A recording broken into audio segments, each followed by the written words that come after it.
Friends, இன்றைக்கி SGT exam எத்தனை பேர்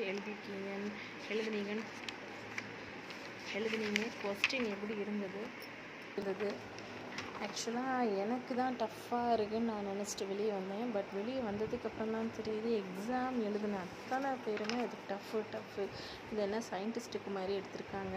ஒரு 1 to 5th எடுக்கிற டீச்சர்ஸ்க்கு இவ்வளோ தூரம் ஹார்டாக கேட்க வேண்டிய அவசியம் இல்லை. இப்படி தான் டாக் ஓடிச்சே தவிர ஒரு சில நிறைய பேருக்கு மோஸ்ட் ஆஃப் த மெம்பர்ஸ்க்கு வந்து மேக்ஸ் ரொம்ப டஃப்பாக இருந்தது. பிகாஸ் இது வந்து 12th ஸ்டாண்டர்ட் எடுக்க போகிறவங்களுக்கு டிஆர்பி எக்ஸாமில் கேட்டிருக்க கூட மாட்டாங்க. இந்த மாதிரி கேட்டிருப்பாங்கன்னு சொல்ல முடியாது. டிஆர்பி எக்ஸாமில் கூட இப்படி கேட்டதுலேருந்து தான் நிறைய பேர் சொல்கிறாங்க எழுதினவங்க.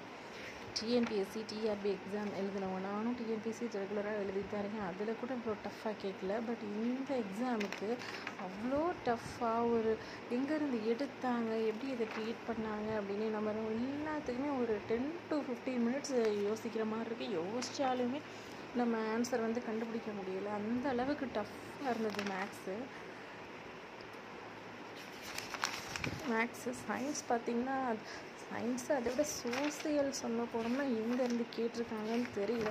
ஒருவேளை நான் படிக்காததை நான் சரியாக ப்ரிப்பேர் பண்ணது 3 சப்ஜெக்ட் வீடியோ போட்டுக்கிட்டு இருக்கேன்.